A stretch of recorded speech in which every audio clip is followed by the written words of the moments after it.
இன்னல் இன்சான லஃபீ குஸ்ர் என்று அல்லாஹ்வினால் அருளப்பட்ட இந்த 3 வசனங்களை கொண்ட சூறாவாகிறது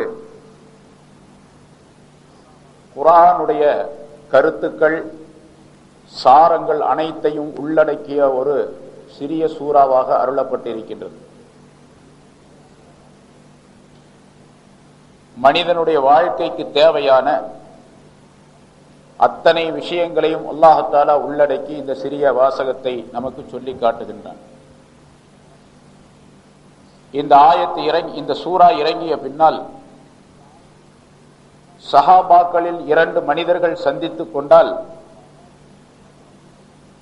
ஒருவர் மற்றொருவருக்கு இந்த சூறாவை ஓதி காட்டாமல் அங்கிருந்து நகர்ந்து செல்ல மாட்டார்கள் என்பதாக குறிப்பிடப்பட்டிருக்கின்றது. ஏனென்றால் ஒருவர் மற்றொருவருக்கு செய்ய வேண்டிய கடமைகளை இந்த சூறாவில் அல்லாஹ் தஆலா உணர்த்துகின்றான். ஆகவே ஒவ்வொருவரும் இதனை சொல்லிக் காட்டக்கூடியவர்களாக மற்றவருக்கு சொல்லிக் காட்டக்கூடியவர்களாக இருந்தார்கள் சஹாபாக்கள் என்பதாக அறிவிக்கப்பட்டிருக்கின்றது. இமாம் ஷாஃபிஈ ரஹ்மத்துல்லாஹி அலைஹி அவர்கள் குறிப்பிடுகின்றார்கள், லவ் ததப்பரன் நாஸு ஹாதிஹி ஸூரா லவஸஅத்துஹும், இந்த சூறாவை மனிதர்கள் சிந்திப்பார்களானால், இந்த சூறாவின் கருத்துக்களை மனிதர்கள் சிந்தித்து பார்ப்பார்களானால் அவர்களுடைய வாழ்க்கையின் எல்லா துறைக்கும் இது போதுமானதாக அமைந்திருக்கின்றது என்பதாக குறிப்பிடுகின்றார்கள். அப்படி எல்லா கருத்துக்களையும் உள்ளடக்கி அல்லாஹ் தஆலா இதிலே சொல்லி காட்டுகின்றான். வல் ஆஸ்ரி, காலத்தின் மீது சத்தியமாக என்று அல்லாஹ் தஆலா ஆரம்பிக்கின்றான். அல்லாஹ் தஆலா ஒரு விஷயத்தை சத்தியமிட்டு சொல்லுகின்றான் என்று சொன்னால் பல இடங்களிலே குர்ஆனிலே பல பொருள்களின் மீது சத்தியமிட்டு சொல்லி காட்டுகின்றான். அல்லாஹ் தஆலா எல்லா பொருள்களின் மீதும் சத்தியமிட்டு இருக்கின்றான். சூரியன் மீது சத்தியமாக, வானத்தின் மீது சத்தியமாக, சந்திரன் மீது சத்தியமாக, நட்சத்திரங்களின் மீது சத்தியமாக என்றெல்லாம் சொல்லுகின்றான். அதே போன்று பூமியில் உள்ள பல பொருள்களின் மீது சத்தியமாக என்று அல்லாஹ் தஆலா சொல்லி காட்டுகின்றான். சத்தியமாக என்று சொல்லி அதற்கு பின்னால் ஒரு விஷயத்தை அல்லாஹ் தஆலா குறிப்பிட்டிருக்கின்றான் என்றால் சத்தியம் செய்த அந்த விஷயத்திற்கும் சத்தியம் செய்யப்பட்ட விஷயத்திற்கும் நெருங்கிய தொடர்பு இருக்கின்றது என்பதாக பொருளாகும். இங்கே அல்லாஹ் தஆலா வல் ஆஸ்ரி, காலத்தின் மீது சத்தியமாக என்பதாக சொல்லி காட்டி அந்த சத்தியத்தினுடைய நோக்கம் என்னவென்று சொன்னால் இன்னல் இன்சான லஃபீ குஸ்ர், நிச்சயமாக மனிதன் நஷ்டத்தில் இருக்கின்றான் என்று அல்லாஹ் தஆலா சொல்லி காட்டுகின்றான். இப்பொழுது மனிதன் நஷ்டத்தில் இருப்பதற்கு காரணம் காலம் என்பதாக அல்லாஹ் தஆலா சொல்லி காட்டுகின்றான். காலத்தின் மீது சத்தியமிட்டு சொல்லியதின் நோக்கம் மனிதன் காலத்தை சரியாக பயன்படுத்தாத காரணத்தால் அவன் நஷ்டத்தில் இருக்கின்றான் என்ற கருத்தை சொல்லி காட்டுகின்றான். இதை மனிதர்கள் மிக முக்கியமாக விளங்க வேண்டும் என்பதையும் அல்லாஹ் உள்ளடக்கி இங்கே சொல்லுகின்றான். காலம் இருக்கின்றதே, அது மனிதனுக்கு மிக பொன்னானதாக அருளப்பட்டிருக்கின்றது. தமிழிலும் நாம் சொல்லுவோம் அல்லவா, காலம் பொன்னானது என்பதாக. அதுபோன்று அல்லாஹ் தஆலா காலத்தை மிக அற்புதமானதாக வழங்கி இருக்கின்றார். நாம் இருக்கக்கூடிய இந்த காலம் கடந்து விட்டால் இனி எப்பொழுதுமே அந்த காலம் வராது. நமக்கு நான் பேசிக்கொண்டிருக்கக்கூடிய இந்த நேரம் கடந்து விட்டது என்று சொன்னால் இனிமேல் இந்த காலம் எப்பொழுதுமே வராது. கியாமத் நாள் வரைக்கும் வராது, அதுக்கு பிறகும் வராது. ஆகவே இருக்கக்கூடிய காலத்தை பயன்படுத்த வேண்டும். சொர்க்கவாசிகளுக்கு எந்த விதமான கவலையும் இருக்காது என்று ஹதீஸ் ஷரீஃபிலே குறிப்பிடப்பட்டிருக்கின்றது. எந்த கவலையும் அவர்களுக்கு இருக்காது சொர்க்கவாசிகளுக்கு. ஆனால் ஒரே ஒரு கவலை இருக்குமா, ஏதாவது ஒரு நேரத்திலே தஸ்பீஹ் செய்யாமல் விடப்பட்ட வெறும் காலம் இருக்கின்றதே, அந்த காலத்தை பற்றி கவலைப்படுவார்களாம். அல்லாஹ்வை தஸ்பீஹ் செய்யாமல் திக்ர் செய்யாமல் கழிந்து விட்ட காலத்தை பற்றி கவலைப்படுவார்கள். ஆஹா, கொஞ்ச நேரம் அங்க பேசிக்கிட்டே இருந்துட்டேன், அந்த நேரத்தில் தஸ்பீஹ் செஞ்சிருந்தா எனக்கு இவ்வளவு நன்மை கிடைச்சிருக்குமே, இவ்வளவு பாக்கியம் இந்த இடத்துல கிடைச்சிருக்குமே என்று கவலைப்படுவார்கள். ஏனென்று சொன்னால் ஒரு தஸ்பீஹ் செய்தால் அல்லாஹ் தஆலா அங்கே ஒரு சொர்க்கத்திலே ஒரு இடத்தை நமக்கு பதிவு செய்து வைக்கின்றான் என்று ஸல்லல்லாஹு அலைஹி வஸல்லம் அவர்கள் சொல்லுகின்றார்கள். மேராஜுக்கு போயிருந்த நேரத்திலே பல நபிமார்களை ரசூலுல்லாஹி ஸல்லல்லாஹு அலைஹி வஸல்லம் அவர்கள் சந்தித்தார்கள். நபி இப்ராஹிம் அலைஹிஸ்ஸலாம் அவர்களையும் சந்தித்தார்கள். இப்ராஹிம் அலைஹிஸ்ஸலாம் அவர்கள் சொன்னார்கள், முஹம்மது ஸல்லல்லாஹு அலைஹி வஸல்லம் அவர்களே, நீங்கள் பூமிக்கு திரும்பி சென்ற பின்னால் உங்களுடைய உம்மத்தினருக்கு என்னுடைய சலாம் சொல்லுங்கள் என்பதாக இப்ராஹிம் அலைஹிஸ்ஸலாம் அவர்கள் சொன்னார்கள். இப்பொழுது நாம் பதில் சொல்லணும். இப்ராஹிம் அலைஹிஸ்ஸலாம் சொல்லிவிட்ட சலாம் எல்லாம் கியாமத் நாள் வரைக்கும் உள்ள எல்லா முஸ்லிம்களுக்கும் தான். இப்ராஹிம் அலைஹிஸ்ஸலாம் சலாம் சொன்னாங்கன்னா நம்ம பதில் சொல்லணும். இப்போ இதுக்கு முதல்ல பதில் சொல்லியிருந்தா சரியா போச்சு. இது வரைக்கும் பதில் சொல்லல அப்படின்னு சொன்னா கேள்விப்பட்ட உடனே சலாமுக்கு பதில் சொல்லணும். பதில் சொல்றது வலைக்கும் சலாம் சொல்லக்கூடாது. ஒருத்தர் பதில் நேரடியா சலாம் சொன்னா தான் வலைக்கும் சலாம்னு சொல்லணும். ஒருத்தர் உங்களுக்கு சலாம் சொல்லி விட்டார் அப்படின்னு சொன்னா எப்படி சொல்லணும்? வலைக்க வலைஹி சலாம் அல்லது வலைக்க வலைஹிமுஸ் சலாம், உங்களின் மீதும் அவரின் மீதும் சாந்தி உண்டாவதாக, சலாம் உண்டாவதாக என்று பதில் சொல்லணும். ஆக இப்ராஹிம் அலைஹிஸ்ஸலாம் அவர்கள் நமக்கு பதில் சொல்லி சலாம் சொல்லிவிட்டு இருக்கின்றார்கள். சலாம் சொல்லிவிடுங்கள் என்பதாக சொல்லிய பின்னால் இப்ராஹிம் அலைஹிஸ்ஸலாம் அவர்கள் சொல்லுகின்றார்கள், இந்த சொர்க்கம் இருக்கின்றதே அது காலியான பூமியாக, தரையாக இருந்து கொண்டிருக்கின்றது. நல்ல வளமுள்ள தரையாகவும் இருக்கின்றது. தண்ணீர் வளம், நீர் வளம், நில வளம் கொண்டதாக இந்த சொர்க்கத்தினுடைய தரை இருக்கின்றது. உங்களுடைய உம்மத்தினரிடத்திலே சொல்லி அதிலே பயிரிடச் சொல்லுங்கள் என்பதாக இப்ராஹிம் அலைஹிஸ்ஸலாம் அவர்கள் சொல்லி அனுப்பி இருக்கின்றார்கள். அதாவது ஹதீஸினுடைய கருத்து இது. உங்களுடைய உம்மத்தினிடத்தில் சொல்லி பயிரிடச் சொல்லுங்கள். இந்த நிலத்திற்கு பயிர் எது என்று சொன்னால் சுப்ஹானல்லாஹ், அல்ஹம்துலில்லாஹ், லா இலாஹ இல்லல்லாஹ், அல்லாஹு அக்பர் என்ற திரு கலிமாக்களாகும் என்பதாகவும் சொல்லப்பட்டிருக்கின்றது. ஆகவே ஒரு மனிதன் ஒரு சுப்ஹானல்லாஹ் என்று சொன்னால் நம்முடைய பெயரிலே ஒரு மரம் அங்கே நடப்படுகின்றது. 100 தடவை சுப்ஹானல்லாஹ் என்று நீங்கள் சொன்னால் 100 மரம் நடப்படுகின்றது. 1000 தடவை சொன்னால் 1000. அதாவது அதனுடைய பொருள் என்னவென்று சொன்னால் அத்தனை மரங்கள் நடப்பட்ட அந்த இடம் இருக்கின்றது, விசாலமான இடம், அந்த இடத்திற்கு சொந்தக்காரராக நாம் ஆகிவிடுகின்றோம் என்று பொருள். நாம் அங்கே சென்ற பின்னால் அந்த இடத்திற்கு சொந்தக்காரராக நாம் ஆகிவிடுவோம். அல்லாஹ் தஆலா குர்ஆனிலே அதனை சொல்லி காட்டுகின்றான். சரி, அவ்வளோ இடத்த வச்சுக்கிட்டு அவ்வளோ மரத்தை வச்சுக்கிட்டு நம்ம என்ன பண்ண போறோம் அப்படின்லாம் கேட்காதீங்க. ஏன்னா கேட்கறதுக்கு ஆள் இருக்கு. அப்படி அவ்வளோ மரத்தை வச்சுக்கிட்டு நம்ம என்ன பண்ண போறோம் அப்படின்னு அல்லாஹ் தஆலா அந்த அடியானுக்கு கொடுக்கக்கூடிய மதிப்பு, அவ்வளோ பெரிய இடத்தை தர்றான் அப்படின்னு சொன்னா ஒரு மூமினான மனிதனுக்கு, அல்லாஹ்வை ஜிக்ர் செய்த, தஸ்பீஹ் செய்த மனிதனுக்கு அல்லாஹ் தரக்கூடிய மதிப்பை காட்டுவதற்காக வேண்டி அவ்வளவு பெரிய இடத்தை தர்றான். ஒரு சாதாரண ஒரு சின்ன மூமினுக்கு இருக்கக்கூடிய, ஒரு சாதாரணமான மூமினுக்கு இருக்கக்கூடிய ஒரு மாளிகை, அந்த மாளிகையினுடைய அளவு 60 மைல் சுற்றளவு கொண்டதாக இருக்கும் என்பதாக சொல்லப்பட்டிருக்கின்றது. ஒரு சாதாரணமான மூமினான மனிதனுக்கு அதிலே எவ்வளவு உயர்ந்து செல்லுகின்றாரோ அவ்வளவு அதிகமாக. ஏனென்றால் ஸல்லல்லாஹு அலைஹி வஸல்லம் மற்றொரு ஹதீஸிலே சொல்லி காட்டுகின்றார்கள், சொர்க்கத்துல கடைசியில போகக்கூடிய ஒரு மனிதனுடைய பெயர் எனக்கு தெரியும், ஆலயம் தெரியும் சொல்றாங்க ஸல்லல்லாஹு அலைஹி வஸல்லம். சொர்க்கத்துல கடைசியா போகக்கூடிய மனுஷன் எனக்கு தெரியும். அந்த மனிதன் என்ன பண்ணுவானா, அல்லாஹ் தஆலா நரகத்திலிருந்து அந்த மனிதனை வெளியாக்கி, கடைசியில் நரகத்திலிருந்து தான் வெளியாகி போவாங்க சில மனிதர்கள். நரகத்திலிருந்து வெளியாக்கப்பட்டு அந்த மனிதனை கொண்டு போய் சொர்க்கத்துக்கு ஓரத்துல வெளியே வச்சிருப்பான் அல்லாஹ் தஆலா. அதாவது ஆராஃப்னு ஒரு இடம் இருக்குது, சொர்க்கத்துக்கு நரகத்துக்கு இடைப்பட்ட ஒரு இடம். அந்த இடத்துல கொண்டு போய் அல்லாஹ் தஆலா வச்சிருப்பான். அவனுடைய அந்த மனிதனுடைய முகத்தை நரகத்தின் பக்கம் திருப்பி வச்சிருப்பான். சொர்க்கத்தின் பக்கம் பார்க்க முடியாத அமைப்பு அவனுக்கு ஏற்படுத்தப்பட்டிருக்கும். அப்படியே நரகத்தையே பார்த்துக்கிட்டு இருப்பான். நரக வேதனை இருக்காது, நரகத்தை பார்த்து கொண்டு இருக்கக்கூடிய ஒரு நிலை. கொஞ்ச நாள் அப்படியே பார்த்துக்கிட்டே இருந்த பின்னால அல்லாஹ்ட்ட கேட்பானா, யா அல்லாஹ், ரொம்ப காலமா இந்த நரகத்தை பார்த்துக்கிட்டே இருக்கிற, ரொம்ப கஷ்டமா இருக்குது, என் முகத்தை இந்த பக்கம் திருப்பி வச்சிரு, சொர்க்கத்தின் பக்கமா திருப்பி வை அப்படின்னு சொல்லிக்க. உடனே அல்லாஹ் தஆலா ஒரு மலக்கை அனுப்புவான். சொர்க்கத்தின் பக்கம் திருப்பி வச்சுட்டாரு, வேற ஒன்றும் கேட்க மாட்டே நீ, வேற ஒன்றும் எனக்கு வேண்டியதில்லை, இந்த நரகத்தை பார்த்துக்கிட்டு இருக்கிறதே பயமா இருக்கு, கஷ்டமா இருக்கு, அதான் இப்படி திருப்பி வச்சிரு. சரி, அல்லாஹ் தஆலாவுடைய உத்தரவு படிக்க அந்த மலக்கு அப்படி திருப்பி வச்சிருவார். வேற அவனா திரும்ப முடியாதா அப்படின்னு கேட்காதீங்க, திரும்ப முடியாது. அல்லாஹ் தஆலா எப்படி வச்சிருக்கானோ அப்படித்தான் அங்க நடைபெறும். ஏன்னு கேட்டா அங்க தலகையில நடப்போம். அதாவது தலையால் மனிதன் நடப்பான் என்று சொல்லப்பட்டு இருக்கின்றது. ஆயிஷா ரலியல்லாஹு தஆலா அன்ஹா அவர்களிடத்தில் இதை சொல்லிய பொழுது, ஸல்லல்லாஹு அலைஹி வஸல்லம் சொன்ன பொழுது, தலையில எப்படி மனுஷன் நடக்க முடியும் அப்படின்னு சொல்லி கேட்டாங்களா. உலகத்தில் இருக்கும்போது காலால் நடக்க வச்சானே, அவன் தானே தலையில் நடக்க வைப்பான் அப்படின்னு. அதுவும் முடியும் அல்லாஹ் தஆலாவை. ஆக அப்படி திருப்பி வச்சிருவான் அல்லாஹ் தஆலா.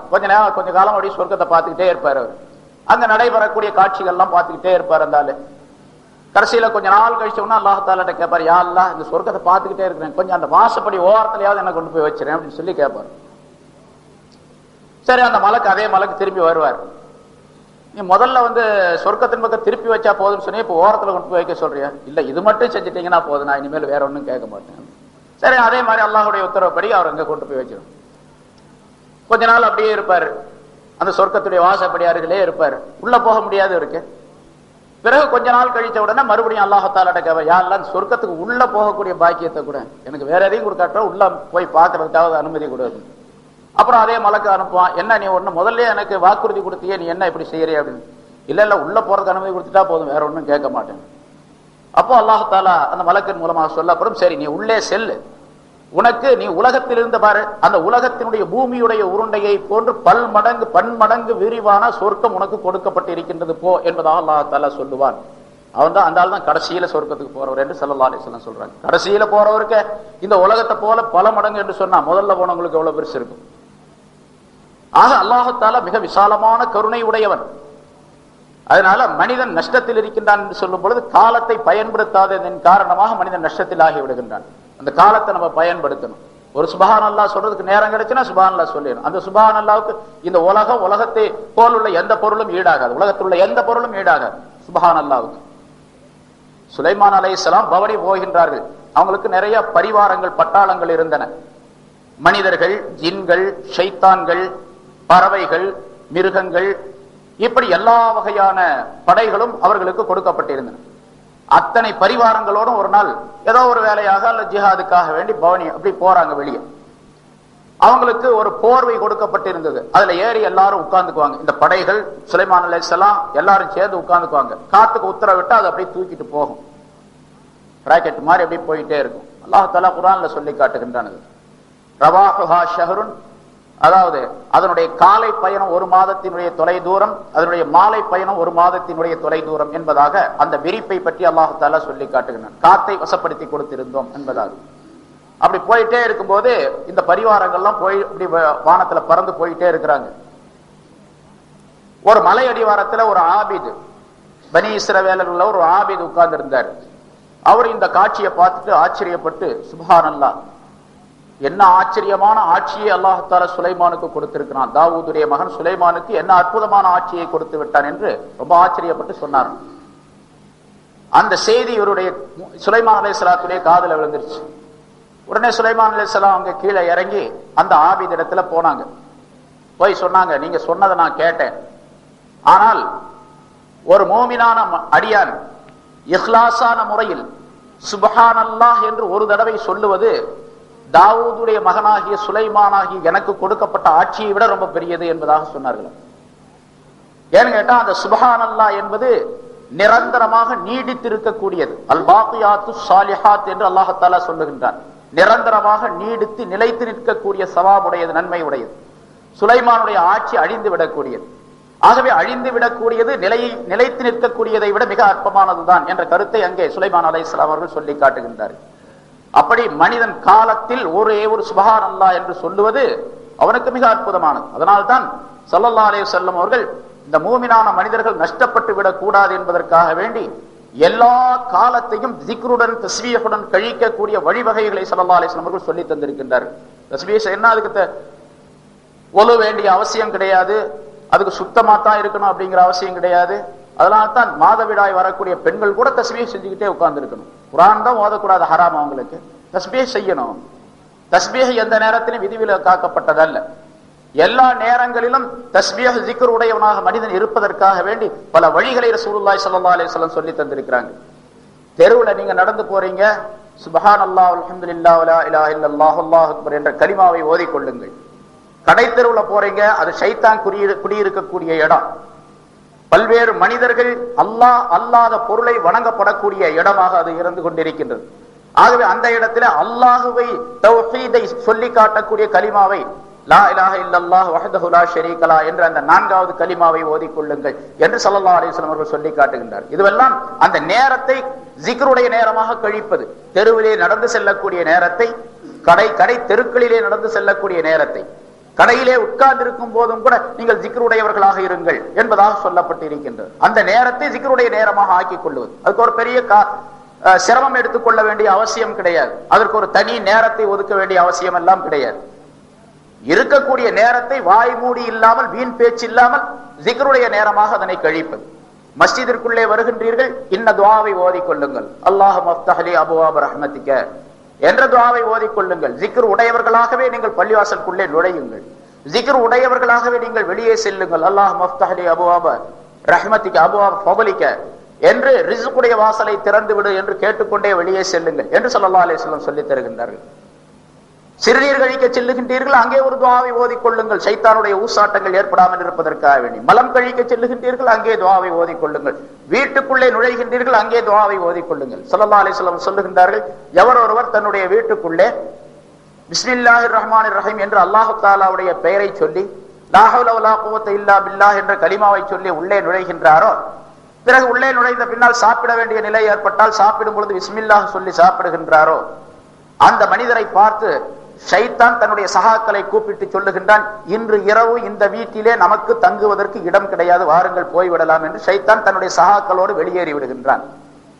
எவர் ஒருவர் வீட்டுக்குள்ளே நுழையும் பொழுது இப்படி சொல்லாமல், சாப்பிடும் பொழுதும் அல்லாஹ்வுடைய பெயரை சொல்லாமல் சாப்பிட்டு விடுகின்றாரோ, அப்பொழுது ஷைத்தான் தன்னுடைய சகாக்களிடத்தில் சொல்லுகின்றான், இன்று இரவில் தங்குவதற்கு இந்த வீட்டிலே நமக்கு இடம் கிடைத்து விட்டது, தாராளமாக தங்கலாம் என்பதாக சொல்லி ஷைத்தான் தன்னுடைய கூட்டத்தாரோடு அங்கே தங்கி விடுகின்றான் என்பதாக ஸல்லல்லாஹு அலைஹி வஸல்லம் அவர்கள் சொல்லுகின்றார்கள். எனவே ஜிக்ர் என்பது அது அல்லாஹ்விடத்தில் நன்மை கிடைப்பது மட்டுமல்ல, இந்த உலகத்தில் தீமைகள் ஏற்படாமல் பாதுகாக்கப்படுவதற்கும் அந்த ஜிக்ர் காரணமாக ஆகின்றது என்பதை நபி அவர்கள் அங்கே குறிப்பிடுகின்றார்கள். ஆக இப்படி எல்லா நிலைகளும் எல்லாருக்கும் தெரிஞ்ச விஷயம் தான், அது கொஞ்சம் உணர்வு அந்த சிந்தனையை தூண்டுவதற்காக வேண்டி சொல்லப்படக்கூடிய விஷயம். ஆக மனிதன் காலத்தை நஷ்டப்படுத்துவதின் காரணமாக, காலத்தை சரியாக பயன்படுத்தி கொள்ளாததின் காரணமாக நஷ்டமாக இருக்கின்றான் என்ற கருத்தை அல்லாஹ் தஆலா தெரியப்படுத்துகின்றான். அதனால்தான் காலத்தை சிந்தித்து பார்க்க வேண்டும். எப்படி இந்த காலத்தை அல்லாஹ் தஆலா படைத்தான், சென்ற காலத்தை சிந்தித்து பார்க்க வேண்டும். நபி ஆதம் அலைஹிஸ்ஸலாம் முதலாக இதுவரைக்கும் உள்ள காலம் எப்படி கழிந்திருக்கின்றது, நல்லவர்களுக்கு எப்படி காலம் கழிந்தது, தீயவர்களுக்கு எப்படி காலம் கழிந்தது, இந்த காலத்திலே அல்லாஹ்வுடைய கட்டளைகளை ஏற்றுக்கொண்டவர்கள் எப்படி வாழ்ந்தார்கள், அல்லாஹ்வுடைய கட்டளைக்கு மாறு செய்தவர்கள் எப்படி வீழ்ந்தார்கள் என்பது பற்றி சிந்திக்க வேண்டும். ஒவ்வொரு நபிமாருடைய வாழ்க்கை சரித்திரத்தையும் சிந்திக்க வேண்டும். நபி ஆதம் அலைஹிஸ்ஸலாம் எப்படி வாழ்ந்தார்கள், அவருடைய வாழ்க்கையின் நிலை என்ன, அந்த காலம் எப்படி இருந்தது.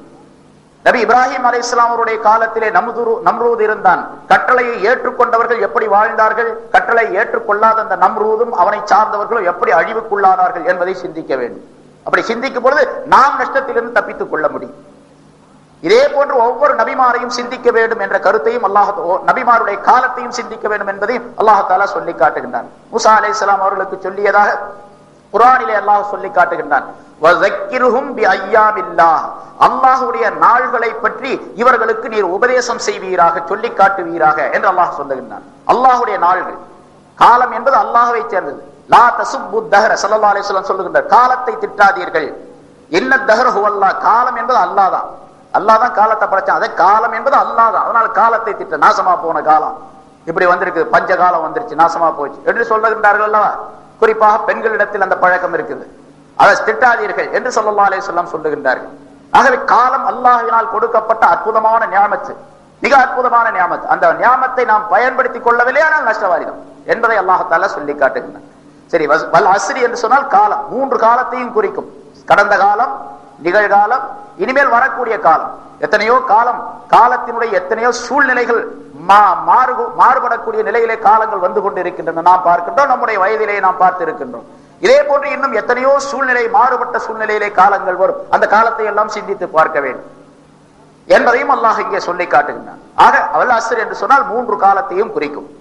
இன்னொரு கருத்து, அல் அஸ்ர் என்று சொன்னால், காலம் என்று சொன்னால் அந்த காலம் என்று பொருள் செய்கின்றார்கள் முஃபஸ்ஸிரீன்கள். வல் அஸ்ரி என்று சொன்னால் அந்த காலத்தின் மீது சத்தியமாக. முதல்ல சொன்னது பொதுவா காலத்தின் மீது சத்தியமாக, இப்பொழுது சொல்றது அந்த காலத்தின் மீது சத்தியமாக. எந்த காலம்?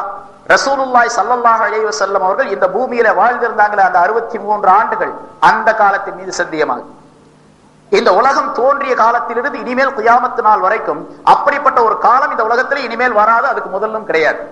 ரசூலுல்லாஹி ஸல்லல்லாஹு அலைஹி வஸல்லம் இந்த பூமியில இருந்த காலத்தை போன்று ஒரு காலம் இந்த உலகத்தில் வரவே முடியாது. அப்படிப்பட்ட பொன்னான காலம், அற்புதமான காலம், அந்த காலத்தை போன்று வேறு காலம் கிடையாது. அதனால்தான் அந்த காலத்தின் மீது சத்தியமாக என்று அல்லாஹ் தஆலா குறிப்பிடுகின்றான். குர்ஆன்ல ஸல்லல்லாஹு அலைஹி வஸல்லம் அவர்களை பற்றி சிராஜம் முனீரா, பிரகாசிக்கும் சூரியனாக நபியே உம்மை நாம் அனுப்பி இருக்கின்றோம் என்று ஒரு இடத்தில் சொல்லுகின்றான். பிரகாசிக்கும் சூரியன், சிராஜுங்கிறதுக்கு விளக்குன்னு அர்த்தம். ஆனா அந்த இடத்துல குர்ஆனுடைய முஹாதரா படிக்கு பழக்கப்படி சிராஜ் என்பதற்கு சூரியன், இந்த இடம் தவிர இப்போது சிராஜன் முனீரா என்ற இந்த இடத்தை தவிர வேறு 3 இடங்களிலே சிராஜ் என்ற வார்த்தை வருகின்றது. அந்த 3 இடத்திலையும் சூரியனை பத்தி தான் அல்லாஹ் தஆலா சொல்றான். அதனால இந்த இடத்திலே சூரியன் என்று வைப்பதுதான் பொருத்தமான அர்த்தம் என்பதாக உலமாக்கள் குறிப்பிட்டிருக்கின்றார்கள். ரசூலுல்லாஹி ஸல்லல்லாஹு அலைஹி வஸல்லம் அவர்களே சூரியன் என்பதாக சொல்லுகின்றனர். எப்படிப்பட்ட சூரியன்? பிரகாசிக்கும் சூரியன், குளிர்ச்சி தரக்கூடிய சூரியன் என்பதாக அதற்கு சொல்லப்பட்டிருக்கிறது. அது நீண்ட விளக்கத்தை கொண்டது. சுருக்கமாக அந்த காலம் என்பதற்காக இந்த விளக்கத்தை சொல்லி காட்டுகின்றேன். ரசூலுல்லாஹி ஸல்லல்லாஹு அலைஹி வஸல்லம் அவர்கள் எப்பொழுது இந்த உலகத்திலே தோன்றினார்களோ அப்பொழுது சூரியன் உதயமாகிவிட்டது என்று பொருள். அப்ப அப்படின்னா அதுக்கு முதல்ல உள்ள காலம் ஆதம் அலைஹிஸ்ஸலாத்துல இருந்து ஸல்லல்லாஹு அலைஹி வஸல்லம் காலம் வரைக்கும் சூரியன் உதயமாகல, இருட்டா இருந்ததுன்னு அர்த்தம். ஆதம் அலைஹிஸ்ஸலாம் முதலாக ரசூலுல்லாஹி ஸல்லல்லாஹு அலைஹி வஸல்லம் அவர்கள் வரைக்கும் உள்ள காலம் ஒரு இரவு, ஒரே ஒரு இரவு. ரசூலுல்லாஹி ஸல்லல்லாஹு அலைஹி வஸல்லம் அவர்கள் பிறந்தது முதல் இறக்கக்கூடிய காலம் வரைக்கும் 63 ஆண்டுகள் வரைக்கும் இந்த உலகம் சூரியனை கொண்டதாக இருந்தது. சூரியனுடைய ஒளிமயமான தன்மையை கொண்டதாக இருந்தது, ஒளியை கொண்டதாக இருந்தது. எப்பொழுது நபி ஸல்லல்லாஹு அலைஹி வஸல்லம் அவர்கள் இந்த உலகத்தை விட்டு மறைந்து விட்டார்களோ உடனே இருட்டு உண்டாகிவிட்டது. இனிமேல் கியாமத் நாள் வரைக்கும் இரவு தான், ராத்திரி தான். ஆக இந்த உலகம் முழுவதுமே தோற்றுவிக்கப்பட்ட காலத்திலிருந்து கியாமத் நாள் வரைக்கும் 2 இரவுகளையும் ஒரு பகலையும் கொண்ட காலம். அந்த ஒரு பகல் எவ்வளவு? 63 ஆண்டுகள் தான் ஒரு பகல். மீதி எல்லா காலம் ராத்திரி, இரவு தான். ஆகவேதான் ரசூலுல்லாஹி ஸல்லல்லாஹு அலைஹி வஸல்லம் அவர்கள் பகல் காலத்திலே இந்த உலகத்திலே இருந்தார்கள். மீதி எல்லா காலமும் இரவு காலம் என்ற காரணத்தால் முந்திய நபிமார்கள் எல்லாம் நட்சத்திரங்களை போன்றவர்கள். முந்தின நபிமார்கள் எல்லாம் நட்சத்திரங்களை போன்றவர்கள். 1,00,000 நபிமார்கள் நட்சத்திரங்களாக இருக்கின்றார்கள். நட்சத்திரங்கிறது உலகம் பூராச்சுக்கும் வெளிச்சம் தராது, ஒரு குறிப்பிட்ட இடத்துக்கு மட்டும்தான் வெளிச்சம் தரும். அத போல ஒவ்வொரு நபிமாரும் குறிப்பிட்ட ஒரு ஊருக்கு மட்டும், ஒரு இடத்திற்கு மட்டும், ஒரு பகுதிக்கு மட்டும் நபியாக இருந்தார்கள். இவங்க சூரியனாக இருக்கின்ற காரணத்தால் உலகம் முழுவதும் சூரியனுடைய வெளிச்சம் தெரிவதை போன்று ஆலம் முழுவதுக்கும் நபியாக ஆக்கப்பட்டார்கள். சிராஜன் முனீரா என்ற கருத்து, அதுக்கு நிறைய விளக்கங்கள் இருக்கின்றன. சுருக்கமாக ஒரே ஒரு விளக்கம் உங்களுக்கு இந்த காலத்தை பற்றி சொல்லுவதனால். அதே போன்று ஸல்லல்லாஹு அலைஹி வஸல்லம் அவர்கள் எப்பொழுது வஃபாத் ஆகிவிட்டார்களோ, இந்த உலகத்தை விட்டு பிரிந்து விட்டார்களோ, அப்பொழுது உடனே இரவு உண்டாகிவிட்டது. சூரியன் மறைந்து விட்டது, இரவு உண்டாகிவிட்டது. இனிமேல் கியாமத் நாள் வரைக்கும் இரவு தான். அதனாலதான் சஹாபாக்களை பார்த்து ரசூலுல்லாஹி ஸல்லல்லாஹு அலைஹி வஸல்லம் சொல்றாங்க, அஸ்ஹாபி கன்னுஜூம், என்னுடைய சஹாபாக்கள் நட்சத்திரங்களை போன்றவர்கள் அப்படின்னு சொல்றாங்க. ஏன்னா ராத்திரி காலத்தில் நட்சத்திரம் தான் இருக்கும், சூரியன் இருக்காது. சூரியன் இருக்கக்கூடிய காலம் அந்த ஒரு காலம் தான், 63 ஆண்டுகள் மட்டும்தான். சரி, இவர்கள் நட்சத்திரங்கள். அதே போன்று அந்த நபிமார்கள் ஸல்லல்லாஹு அலைஹி வஸல்லம் அவர்களுக்கு முன்னால் உள்ள நபிமார்கள் தான் நட்சத்திரங்கள்ங்கிறதுக்கு என்ன அர்த்தம், எந்த ஹதீஸ் ஆதாரம் என்று கேட்டால் ஸல்லல்லாஹு அலைஹி வஸல்லம் சொல்றாங்க, உலமா உம்மத்தி காம்பியாய் பனி இஸ்ராயீல், என்னுடைய உம்மத்திலே உள்ள உலமாக்கள் ஆலிம்கள் பனி இஸ்ரவேலர்களுடைய நபிமார்களுக்கு ஒப்பானவர்கள் என்பதாக சொல்லிக்க. இவங்க நட்சத்திரம் சொன்னா அவங்களும் நட்சத்திரம். ஆக ரசூலுல்லாஹி ஸல்லல்லாஹு அலைஹி வஸல்லம் இந்த உலகத்தில் இருந்த காலம் இருக்குதே, அதுதான் பகல் காலம்.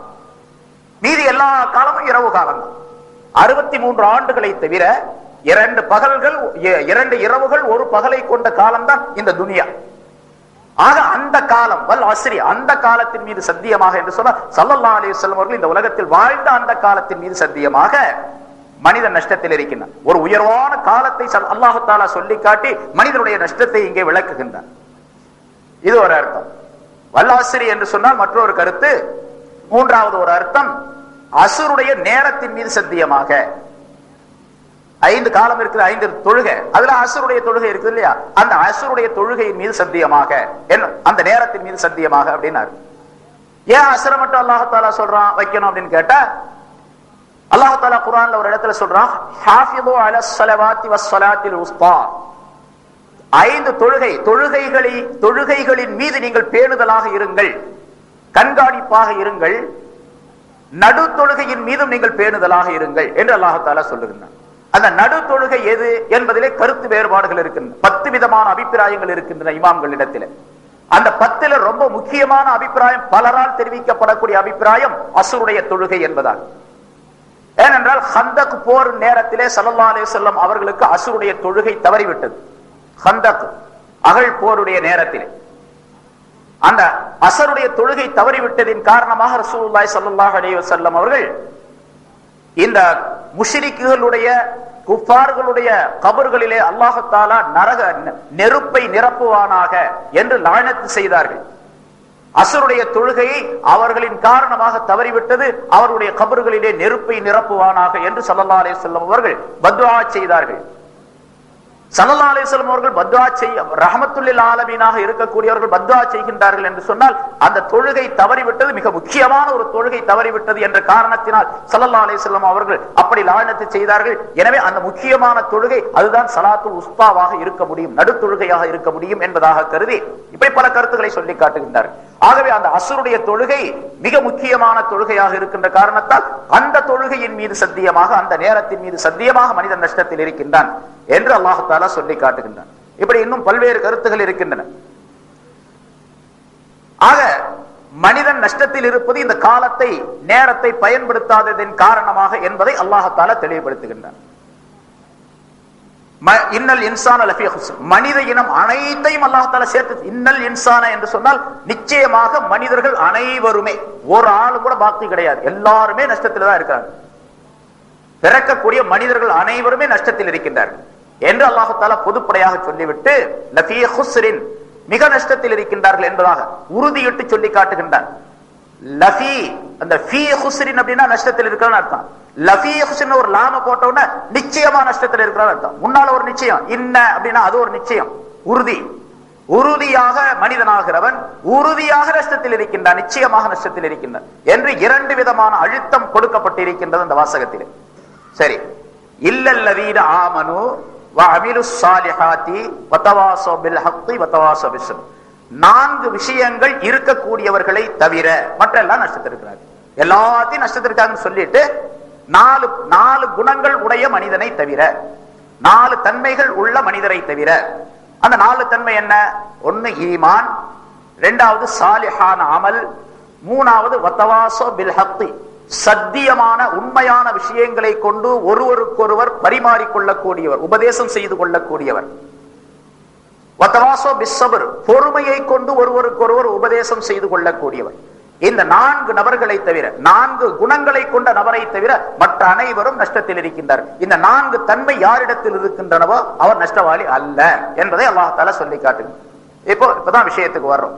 இந்த நான்கு தன்மைகள் என்ன, எப்படி நான்கு தன்மைகள் என்பது நம்மிடத்தில் இருக்கின்றனவா இல்லையா என்பதை இப்பொழுது ஒவ்வொருவரும் ஆய்வு செய்ய கடமைப்பட்டவர்களாக இருந்து கொண்டிருக்கின்றனர். நம்ம இடத்துல இருக்கின்றனவா இல்லையா? பொதுவா சொல்றான் நான் இடத்துல ஈமான் இருக்குது அப்படின்னு சொல்றான். ஆனா அந்த ஈமானுடைய முழு தன்மை நம்மிடத்தில் இருக்கின்றதா அப்படிங்கறத கொஞ்சம் சிந்திச்சு பாருங்க. ஈமானுடைய முழு தன்மை நம்மிடத்தில் இருக்கின்றதா என்பதை யார் அல்லாஹ் தஆலா குர்ஆன்ல உலாயிக ஹுமுல் முஃமினூன ஹக்கா, அவர்கள் தான் உண்மையான மூமின்கள் என்று சொல்லி காட்டுகின்றானே, அந்த ஹக்கான மூமினாக நாம் இருக்கின்றோமா என்பதை நாம் இப்ப சிந்திக்கணும். முதலாவதாக அல்லாஹ் தஆலா இல்லல்லதீன ஆமனு, ஈமான் கொண்டவர்களை தவிர என்று அல்லாஹ் தஆலா சொல்லுகின்றார். ஈமான் என்றால் என்ன? ஸல்லல்லாஹு அலைஹி வஸல்லம் அவர்கள் பல்வேறு விளக்கங்களை சொல்லி இருக்கின்றார்கள். ஈமான் என்றால் என்ன என்று கேட்கக்கூடிய மனிதர்களுக்கு அவரவருடைய தராதரத்திற்கு தக்கவாறு, அவர் எந்த நோக்கத்திலே கேட்கின்றாரோ அந்த நோக்கத்திற்கு தக்கவாறு ஸல்லல்லாஹு அலைஹி வஸல்லம் அவர்கள் பதில் சொல்லி இருக்கின்றார்கள். பொதுப்படையாக சொல்லுகின்றார்கள். ஒரு தடவை சொன்னார்கள், அல் ஈமானு பிதுஉன் வ ஸபஊன ஷுபா, ஈமான் என்பது 70 சொச்சம் கிளைகளை உடையது என்பதாக ஸல்லல்லாஹு அலைஹி வஸல்லம் சொன்னார்கள். 70 சொச்சம் கிளைகள் உடையது. ஈமான் என்பது ஒரு மரம் என்று வைத்துக் கொண்டால் அது இனிமை. அல்லாஹ் தஆலா குர்ஆன்ல கஷஜரத்தின் பய்யிபத்தின் என்பதாக சொன்னார். இந்த இனிமையான கலிமாவுக்கு உதாரணம் இருக்கின்றதே, அது மனமான இந்த கலிமாவுக்கு உதாரணம் கஷஜரத்தின் பய்யிபா, மிக மனமுள்ள அழகிய இனிமையான ஒரு மரத்தின், நல்ல வளமுள்ள ஒரு மரத்திற்கு ஒப்பானது என்பதாக அல்லாஹ் சொல்லுகின்றார். அதே போன்று ஈமான் என்பது ஒரு மரம் என்று சொன்னால் அந்த மரத்திற்கு 70 சொச்சம் கிளைகள், 77, 73, 75, 77, 79, 70 சொச்சம் என்று பிதுஉன் வ ஸபஊன என்று சொன்னால் 70 சொச்சம். அந்த சொச்சம்ங்கிறது எவ்வளவு? 3, 5, 4, 7, 8, 9 அப்படிங்கிறது கருத்து வேறுபாடு இருக்குது. 77 என்பதை பெரும்பாலானவர்கள் சொல்றாங்க. 77 கிளைகள் இருக்கின்றன. அந்த மரத்துக்கு 77 கிளை. 77 கிளை என்று சொன்னால் 77 தன்மைகள் அப்படின்னு அர்த்தம். அந்த மரத்தை போன்றவன், அவனுக்கு 70 சொச்சம் தன்மைகள் இருக்க வேண்டும். அவன்கிட்ட 70 சொச்சம் தன்மைகளும் பரிபூர்ணமா இருந்துச்சு அப்படின்னு சொன்னா அவர் பரிபூர்ணமான மூமின் என்பதாக சொல்லப்படும். சரி, இப்ப இதுல ஆமன்து பில்லாஹி வ மலாயிகத்திஹி வ குதுபிஹி வ ருசுலி, சரி, அந்த 70 சொச்சத்தை 3 விதமாக பகுத்து இருக்கின்றார்கள். 70 சொச்சம் அந்த செயல்களை 3 விதமாக பகுத்திருக்கின்றார்கள். ஒன்று கல்வி, கல்வை சேர்ந்த அமல், அமாலுல் கல்ப், கல்வை சேர்ந்த அமல்கள், மனதை சேர்ந்த அமல்கள். இரண்டாவது அமாலுல் லிசான், நாக்கை சேர்ந்த அமல்கள். மூன்றாவது அமாலுல் பதன், பதனி, உடலை சேர்ந்த அமல்கள். இந்த கல்வை சேர்ந்த அமல்கள் இருக்குது பாருங்க, அது 30. நாக்கை சேர்ந்த அமல்கள் 7, உடலை சேர்ந்த அமல்கள் 40. இப்ப 77.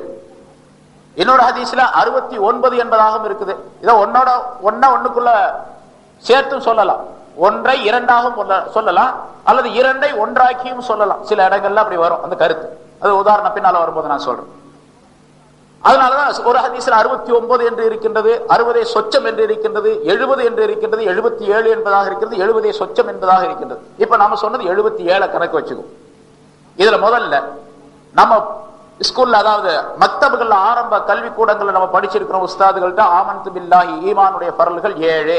ஆமன்து பில்லாஹி வ மலாயிகத்திஹி வ குதுபிஹி வ ருசுலிஹி வல் யௌமில் ஆஹிரி வல் கத்ரி கைரிஹி வ ஷர்ரிஹி மினல்லாஹி தஆலா வல் பாஸி பஅதல் மௌத் என்பதாக படிச்சிருக்கிறோம். அதுக்குள்ள விளக்கத்தை நம்ம காண்போம். ஈமான் கொள்றது அப்படி நம்பிக்கை கொள்றது. ஈமான்னா உறுதி கொள்றது, நம்பிக்கை கொள்றது. இந்த நம்பிக்கை கொள்றதுல பல படித்தரங்கள் இருக்குது. ஒன்னு பொதுமக்களுக்குரிய ஈமான் ஒரு வகை இருக்குது. பொதுமக்களுக்குரிய ஈமான் அப்படின்னு சொன்னா கல்வி அறிவு இல்லாதவங்களா இருக்கிறாங்க, மார்க்கத்தினுடைய அறிவு இல்லாதவங்களா இருக்கிறாங்க, சரியான அறிவு இல்லை. அவங்க பொதுவா முன்னோர்கள் என்ன சொன்னாங்களோ அதை கேட்டு ஈமான் கொள்றது. அப்படியே அல்லாஹ் ஒருத்தன் இருக்கிறான் அப்படின்னு உஸ்தாத் சொல்லி கொடுத்தாரு, எங்க அம்மா அத்தா எல்லாம் சொல்லி கொடுத்துருக்காங்க, அதை படிக்க நம்பிக்கிறது. அல்லாஹ் ஒருத்தன் இருக்கிறான், அவனுக்கு எந்த விதமான மனைவியும் கிடையாது, மக்களும் கிடையாது, அவன் தூங்க மாட்டான், சாப்பிட மாட்டான், அப்படின்லாம் சொல்லி இருக்கிறாங்க, அதை அப்படியே நம்பிக்கிறது. எனக்கு வயசாச்சு, கொஞ்சம் அறிவு வந்துருச்சு, பருவம் அடைந்த பின்னால் நான் என்ன பண்ணு கேட்டா, அவங்க சொல்லி கொடுத்தது சரிதானான்னு கொஞ்சம் ஆராய்ச்சி பண்ணணும். கொஞ்சம் அறிவு வந்துச்சு, ஆராய்ச்சி பண்ணணும். அல்லாஹ் ஒருவன் சொன்னாங்களே எப்படி அப்படின்னு சிந்திப்பாரு. மத்தவங்க எல்லாம் 2-3 கடவுளை வணங்குறாங்களே, பல தெய்வங்களை வணங்குறாங்களே, அது பொய்யா அப்படின்னு சிந்திச்சு பார்க்கணும். பருவம் அடைந்த அறிவுள்ள ஒவ்வொருவரும் இப்படி சிந்திச்சு பார்க்கணும். கொஞ்சம் அறிவு கூட இருந்துச்சு, தீனுடைய இல்ம கொஞ்சம் அதிகமா படிச்சுக்கிட்டாரு, இன்னும் கொஞ்சம் அதிகமா சிந்திக்கணும். அவர் இன்னும் கொஞ்சம் அதிகமா சிந்திக்கணும். அந்த சிந்திப்பில் அல்லாஹ் ஒருவன் தான் என்பதை உறுதிப்படுத்தக்கூடிய தலாயல்கள், ஆதாரங்களை தேடி அந்த ஆதாரங்களை கொண்டு அவர் சிந்திக்கணும். ஆதாரங்களின் மூலமாக அல்லாஹ் தாலாவை ஈமான் கொள்ளும். இதுக்கு இமாம் கசாலி ரஹ்மத்துல்லாஹி ஒரு உதாரணம் சொல்றாங்க. ஒரு வீட்டுல, தூரமாக இருக்கக்கூடிய ஒரு வீட்டுல ஒரு மனுஷன் இருக்கிறான், ஜயிதுங்கிற ஒருத்தன் இருக்கிறான், உள்ள அந்த வீட்டுக்குள்ள இருக்கிறான். ஜயிது அந்த வீட்டுக்குள்ள இருக்கிறானா அப்படின்னு தெரிகிறதுக்கு 3 விதமான வழிகள் இருக்கின்றன. ஜயிதுங்கிறவன் அந்த வீட்டுல இருக்கிறானா அப்படிங்கிறதுக்கு 3 விதமான வழிகள். நான் இங்க உட்கார்ந்துக்கிறேன், ஒரு ஆளை போய் அனுப்பி அந்த வீட்டுல ஜயிது இருக்காரான்னு பார்த்துட்டு வான்னு சொல்றேன். அவன் போய் பார்த்துட்டு வந்து, ஆமா ஜயிதுங்கிறவன் அந்த வீட்டுல இருக்கிறான் அப்படின்னு என்கிட்ட வந்து சொல்றான். இப்ப நான் நம்பிக்கிறேன். இதுதான் பொதுமக்களுடைய ஈமான். அல்லாஹ் இருக்கிறான் அப்படின்னு சொல்லி இருக்கிறாங்க, நான் நம்பிக்கிட்டேன். ஜயிது இருக்கிறான்னு சொன்னதை நம்பிக்கிட்டேன். 2வது வகை என்னன்னு கேட்டா, நானே அங்க போறது, அந்த வீட்டுக்கிட்ட போறேன். வீட்டுக்கு பக்கத்துல போன உடனே அந்த ஜயிதுடைய குரல், அவனுடைய சத்தம் உள்ள இருந்து கேக்குது. ஜயிதுடைய சத்தம் அந்த வீட்டுக்குள்ள இருந்து கேக்குது. வீட்டுக்குள்ளேயே நான் போகாம வெளியே இருந்துட்டு, ஜயிது இருக்கிறான், சத்தம் கேக்குது இல்ல அப்படின்னு சொல்லிட்டு நான் வந்துட்டேன். இதை போன்று சில ஆதாரங்களை கொண்டு, சில தலாயில்களை கொண்டு அல்லாஹ் தாலாவை விளங்குறது தன்னுடைய அறிவை வைத்து. மனிதன் பருவம் அடைந்த உடனே இந்த வானத்தை பார்க்கிறான், பூமியை பார்க்கிறான், மற்ற பொருள்களை பார்க்கிறான். இந்த பொருள்கள்லாம் ஒரு சிருஷ்டிகர்த்தா, படைக்கக்கூடிய ஒருவன் இல்லாமல் உண்டாகாது என்ற இந்த தெளிவான வெளிப்படையான இந்த ஆதாரங்களை வைத்து அல்லாஹ் இருக்கிறான் அப்படின்னு தெரிஞ்சுக்கிறாங்க. இது அந்த ஜயிதை வீட்டுக்கிட்ட போய் விளங்குறத போல. இந்த வெளிப்படையான சத்தத்தை கேட்ட உடனே, இந்த ஆதாரங்களை பார்த்த உடனே, வானம் பூமி இவற்றையெல்லாம் பார்த்த உடனே அல்லாஹ் இருக்கிறான் அப்படின்னு விளங்கிறது. இதே போல 2வது தரத்தை போன்று. 3வது, இவன் போறவன் வீட்டு கதவை தட்டி வீட்டுக்குள்ளேயே போறான். வீட்டுக்குள்ள போகும்போது அங்க பல நபர்கள் இருக்கிறாங்க, ஒருத்தர் இல்ல, பல நபர்கள் இருக்கிறாங்க. ஆனா இவன் யாரை தேடி போறானோ அந்த நபரும் அங்க இருக்கிறார், அந்த ஜயிதுங்கிறவனும் உள்ள இருக்கிறான். இப்ப உள்ள போய் ஜயித கண்ணால பாக்குறான். ஆனா பல நபர்களுக்கு மத்தியில பாக்குறான் அந்த ஜயித. இந்த 3வது தரத்தில் உள்ளதுதான் உலமாக்களுடைய ஈமானை. அவர்கள் ஆதாரத்தை இன்னும் துருவி ஆராய்ந்து கொஞ்சம் அருகில போய், ரொம்ப கிட்ட போய் அந்த ஜயித பார்க்கிற மாதிரி அல்லாஹ் தாலாவை தங்களுடைய ஞானத்தின் மூலமாக கண்டுகொள்வது. ஞானத்தின் மூலமாக வெளிப்படையா பார்க்க முடியாது, அல்லாஹ்வை பார்க்க முடியாது உலகத்துல. அதனால ஞானத்தின் மூலமாக அல்லாஹ்வுடைய நிலையை கண்டுகொள்வது, அல்லாஹ் இருக்கிறான் அப்படிங்கிறது தெளிவாக தெரிஞ்சு. இது முந்தினதை விட, 2வதை விட ரொம்ப உயர்வானது.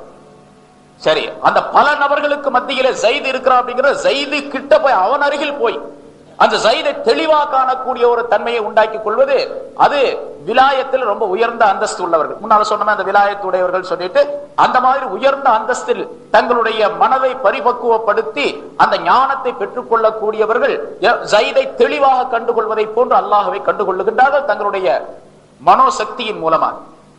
அதை விட ஒரு உயர்வான ஈமான் இன்னும் தெளிவாக ஜைதுக்கு அருகிலே நன்றாக கிட்டே போய் அமர்ந்து அவன் அருகிலேயே போய் அமர்ந்து அவனுடன் உரையாடி அவன் இருக்கக்கூடிய நிலையை அப்படியே முழுமையாக தெரிந்து கொள்ளக்கூடிய ஒரு தன்மையும் உண்டு சிலருக்கு. வீட்டுக்குள்ள போறதுலயே 3 வகை. அவர்கள் யாரு சொன்னா அவங்கதான் நபிமார்கள். நபிமார்கள் அப்படி ஜைதுடன் எப்படி நெருக்கமாக இருந்து அவனுடைய முழுமையான சூரத்துகளையும் அந்த வடிவங்களையும் தெரிந்து கொள்ளுகின்றார்களோ அவர்களை போன்று நபிமார்கள் அல்லாஹ்வை தெரிந்து கொள்வார்கள். ஆக ஈமான் கொள்வதில் இப்படி பல படித்தரங்கள் இருக்கின்றன. நாம் ஓரளவு அல்லாஹ் இந்த உலகத்துடைய இந்த பொருள்களை எல்லாம் வைத்து ஆய்வு செய்து அல்லாஹ்வை தெரிந்து கொள்வதற்கு அது ஈமான் உறுதிப்படுவதற்கு காரணமாக ஆகும். அப்படி ஆய்வு செய்து நாம் தெரிந்து கொள்ள வேண்டும். நம்ம எல்லாம் அறிவாளிகள் தான். எப்பொழுது பருவம் அடைந்து விட்டோமோ அப்பொழுது அறிவு என்பது நமக்கு முதிர்ச்சி அடைந்து விடுகின்றது. ஓரளவு பக்குவப்பட்ட அறிவாக ஆக்கப்பட்டு விடுகின்றது. அந்த அறிவின் மூலமாக இந்த உலக பொருள்களை எல்லாம் பார்த்து நாம் அல்லாஹ் தஆலா இருக்கின்றான் என்பதாக தெரிந்து கொள்ள வேண்டும். அதனாலதான் அஷ்ஹது அல்லா இலாஹ இல்லல்லாஹ் என்று சொல்லுகின்றோம். அஷ்ஹது நான் சாட்சி சொல்லுகின்றேன். நல்லா கவனிக்கணும். அஷ்ஹது நான் சாட்சி சொல்லுகின்றேன், அல்லா இலாஹா வணக்கத்திற்கு தகுதியானவன் எவரும் கிடையாது இல்லல்லாஹ் அல்லாஹ்வை தவிர அப்படின்னு சாட்சி சொல்றோம். சாட்சி சொல்றதுனா எதுக்கு சொல்றது? ஷஹாதத்து. ஷஹாதத்துனா எதுக்கு சொல்றது? கண்ணால பார்த்ததை சாட்சி சொல்றதுக்கு தான் சாட்சின்னு பேரு. கண்ணால பார்க்காம ஒருத்தன் சாட்சி சொன்னா பொய் சாட்சி சொல்றான்னு அர்த்தம். கண்ணால பார்க்காததுக்கு சாட்சினே பேரு கிடையாது. கண்ணால பார்க்கறதுக்கு தான் சாட்சின்னு பேரு. இப்ப நம்ம என்ன சொல்றோம்? அஷ்ஹது அல்லா இலாஹ இல்லல்லாஹ் வ அஷ்ஹது அன்ன முஹம்மதுர் ரசூலுல்லாஹ்னு சொல்றோம். கண்ணால பார்த்தத போல சாட்சி சொல்றோம். அல்லாஹ்வை நம்ம பார்த்தோமா? நம்ம பார்க்காம எப்படி அல்லாஹ் இருக்கிறான்னு சொல்றோம்? லா இலாஹ இல்லல்லாஹ் வஹ்தஹு லா ஷரீக லஹு அப்படின்னு சொல்றோம். அல்லாஹ் தான் பார்க்கவே இல்லையே, நம்ம பார்க்காம எப்படி சாட்சி சொல்றோம்? பார்க்காம சொன்னா பொய் சாட்சி ஆயிடுமே. எப்படி சொல்றோம் இப்போ அப்படின்னு கேட்டா, இந்த வானம் பூமி உள்ள இந்த பொருள்கள் எல்லாம், வானம் வானத்தில் உள்ள பொருள்கள், பூமி பூமியில் உள்ள பொருள்கள் அனைத்துமே அல்லாஹ் ஒருவன் இருக்கின்றான் என்பதற்கு நாம் எப்படி அல்லாஹ்வை கண்ணால் கண்டால் உறுதியாகுமோ அதே போன்று இந்த பொருள்கள் எல்லாம் உறுதியாகி காட்டிக் கொண்டு இருக்கின்றன அல்லாஹ் இருக்கின்றான் என்பது. ஆகவே ரசூல் அல்லாஹு தஆலா உண்டு என்பதற்கு அவனை நேரடியாக பார்க்க வேண்டிய அவசியம் இல்லை. அவனால் படைக்கப்பட்ட பொருள்கள் அனைத்தும் சாட்சிகளாக இருந்து கொண்டிருக்கின்றன. அதை பார்க்கிறது அல்லாஹ் பார்க்கிறத போலதான். அதே போல ரசூலுல்லாஹி ஸல்லல்லாஹு அலைஹி வஸல்லம் அவர்களை நாம் பார்க்கவில்லை, பார்க்காமே அஷ்ஹது அன்ன முஹம்மதுர் ரசூலுல்லாஹ்னு சொல்றோம். எப்படி சொல்றோம்? ரசூலுல்லாஹி ஸல்லல்லாஹு அலைஹி வஸல்லம் அவர்கள் இந்த பூமியில் இருந்தார்கள் என்பதற்கு வழி வழியாக வந்த தொடர், அவர்களுடைய மொழிகள், அவருடைய ஹதீஸ்கள் நமக்கு ஆதாரங்களாக, அந்த ஹதீஸை அறிவித்தவர்கள் ஆதாரங்களாக, ஆதார புருஷர்களாக, பிறகு அதற்கு முன்னால் உள்ளவர்கள், அவர்களுக்கு முன்னால் அவர் இமாம் புகாரி ரஹ்மத்துல்லாஹி அலைஹி தங்களுடைய கிதாபிலே தங்களுடைய புகாரியிலே ஒரு ஹதீஸை பதிவு செய்திருக்கின்றார்கள் என்று சொன்னால் அந்த ஹதீஸை யாரிடத்திலிருந்து கேட்டார்கள்? அவர் யாரிடத்திலிருந்து கேட்டார்? அவர் யாரிடத்திலிருந்து கேட்டார்? அவர் யாரிடத்திலிருந்து கேட்டார் என்று ஸல்லல்லாஹு அலைஹி வஸல்லம் அவர்கள் வரைக்கும் அங்கே ஹதீஸாக போய் சேருகிறது. அதற்கு பெயர் தான் இஸ்னாத் என்பதாக சொல்லுவோம், அறிவிப்பாளரின் தொடர் என்பதாக. அந்த தொடரை நாம் கியாமத் நாள் வரைக்கும் தொடர்ந்து வருவதின் காரணமா ஸல்லல்லாஹு அலைஹி வஸல்லம் அவர்கள் நேரிலே பார்ப்பதை போன்றுதான். அல்லாஹ் தஆலாவும் ரசூலும் பொய் சொல்ல மாட்டார்கள் என்று ஈமான் கொண்டிருக்கின்றோம். பொய் சொல்ல மாட்டார்கள் என்ற அடிப்படையில் அல்லாஹ்வின் ரசூலையும் நேரில் கண்டதை போன்றே நாம் சாட்சி சொல்லுகின்றோம். அஷ்ஹது அல்லா இலாஹ இல்லல்லாஹ் அஷ்ஹது அன்ன முஹம்மதுர் ரசூலுல்லாஹ் என்பதாக. ரசூலுல்லாஹி ஸல்லல்லாஹு அலைஹி வஸல்லம் அவர்களிடத்திலே ஒரு யூதன் கொஞ்சம் பணத்தை கொடுத்து வைத்திருந்தான், ஏதோ பொருளை கொடுத்து வைத்திருந்தான். அந்த பொருளை கொடுக்கும் பொழுது சஹாபாக்கள் எல்லாம் இருந்தார்கள், அவர்கள் எல்லாம் பார்த்து கொண்டிருந்தார்கள். நபி அவர்களிடத்தில் அந்த பொருளை கொடுத்து விட்டு போய்விட்டார். நான் வந்து வாங்கிக் கொள்கிறேன். ஸல்லல்லாஹு அலைஹி வஸல்லம் அவர்களிடத்தில் இதே மாதிரி அமானிதமாக ஏராளமான பொருள்களை, மற்ற விஷய பணங்களை எல்லாம் கொடுத்து வைப்பார்கள். அது பழக்கம் ஆரம்பத்திலிருந்தே. ஸல்லல்லாஹு அலைஹி வஸல்லம் அவர்களுக்கு நுபுவத் வருவதற்கு முன்னிருந்தே அப்படிப்பட்ட பழக்கம் மக்களிடையே இருந்தது, நம்பிக்கையாளர் என்ற அடிப்படையில். ஸல்லல்லாஹு அலைஹி வஸல்லம் அவர்களிடத்தில் அந்த பொருளை கொடுத்து விட்டு அவன் போய்விட்டான். பிறகு அந்த யூதன் ஸல்லல்லாஹு அலைஹி வஸல்லம் அவர்களை சோதிப்பதற்காக இதனை செய்கின்றான். யாருமே இல்லாத சமயத்தில் ரசூலுல்லாஹி ஸல்லல்லாஹு அலைஹி வஸல்லம் அவர்கள் தனிமையாக இருந்த ஒரு நேரத்திலே வந்து, நான் அன்று தங்களிடத்தில் கொடுத்த அந்த பொருளை கொடுங்கள் என்பதாக கேட்டான். நபி அவர்கள் கொடுத்து விட்டார்கள், வாங்கி கொண்டு போய்விட்டார். ஆனால் அந்த நேரத்தில் நபி அவர்கள் அந்த யூதனிடத்தில் திருப்பி கொடுத்த நேரத்தில் யாருமே பார்க்கல. பிறகு சஹாபாக்கள் எல்லாம் கூடி இருக்கக்கூடிய நேரத்தில் திரும்ப அதே யூதன் வந்து நபியே முகமதே, அந்த பொருளை நான் கொடுத்துறேன், அன்னைக்கு அந்த பொருளை திருப்பி கொடுங்க அப்படின்னு கேட்டேன். என்னப்பா அன்னைக்கு தான்ப்பா வாங்கிட்டு போயிட்டேப்பா, நேத்த முந்தானா நீ வாங்கிட்டு போயிட்டே அப்படின்னு சொன்னாங்க. இல்ல இல்ல, இந்த பாருங்க, உங்க முன்னாலதான் எல்லா சஹாபாக்களை பார்த்து சொன்னா, உங்க முன்னாலதான் நான் கொடுத்தேன் அன்னைக்கு, இப்ப வந்து கேட்கிறேன் இல்லங்கிறாரு, இவ்வளவு பெரிய பொய்யரா இருக்காரு அப்படின்னு சொல்லி ரசூலுல்லாஹி ஸல்லல்லாஹு அலைஹி வஸல்லம் மீது குற்றம் சுமத்துறோம். ரசூலுல்லாஹி ஸல்லல்லாஹு அலைஹி வஸல்லம் அவர்களுக்கு ஒரு திகைப்பு ஏற்பட்டது. யா அல்லாஹ், என்ன இது ஒரு சோதனை என்பதாக. நான் உங்கள்கிட்ட பொருளை கொடுக்கும் போது இங்க எல்லாம் பார்த்துக்கிட்டு இருந்தாங்க, திரும்ப வாங்கும் போதும் யாருமே பார்க்கல. அதனால நீங்க பொருளை என்ன என்கிட்ட கொடுக்கல, நான் வாங்கவும் கிடையாது, நீங்க கண்டிப்பா பொருளை இல்ல நான் கொடுத்துட்டேன் அப்படின்னு சொல்லி. ரசூலுல்லாஹி ஸல்லல்லாஹு அலைஹி வஸல்லம் பொய் சொல்ல மாட்டாங்க அப்படிங்கிறது எல்லாத்துக்கும் தெரியும், சஹாபாக்களுக்கும் தெரியும். அந்த அளவுக்கு நம்பிக்கை ஸல்லல்லாஹு அலைஹி வஸல்லம் எவ்வளவு மஹப்பத் இருந்தது என்பது நமக்கு சொல்ல வேண்டியது இல்லை. சஹாபாக்களுக்கு எல்லாம் கடுமையான கோபம். ஸல்லல்லாஹு அலைஹி வஸல்லம் கொடுத்துட்டேன்னு சொல்றாங்க, இவன் இல்லங்கிறான். உடனே பலரும் எந்திரிச்சாங்க, எல்லாரையும் உட்கார சொன்னாங்க ஸல்லல்லாஹு அலைஹி வஸல்லம். உமர் ரலியல்லாஹு கடுமையான கோபம் அடைஞ்சாங்க. அந்த நேரத்தில் அபூபக்கர் சித்திக் ரலியல்லாஹு தஆலா அவர்களுக்கும் கடுமையான கோபம். உடனே அபூபக்கர் சித்திக் ரலியல்லாஹு தஆலா அவர்கள் எழுந்து சொன்னார்கள், யா ரசூலல்லாஹ், நீங்க அன்னைக்கு பொருளை கொடுக்கும்போது நான் பார்த்தேன், திருப்பி வாங்கிட்டு போயிட்டான் அப்படின்னாங்க. திரும்ப அவன் கொடுத்த பொருளை திருப்பி கொடுக்கும். அவனுக்கு யூதனுக்கு இப்ப அதிர்ச்சி, இவர் எங்கேயாவது மறைஞ்சு பார்த்துருப்பாரோ, ஒரு சமயம் ஒளிஞ்சு வேற இடத்துல உட்கார்ந்து இருப்பாரோ, நம்ம வாங்கும் போது நம்ம அவரை பார்க்கல போல இருக்குது அப்படின்னு நினைச்சுக்கிட்டு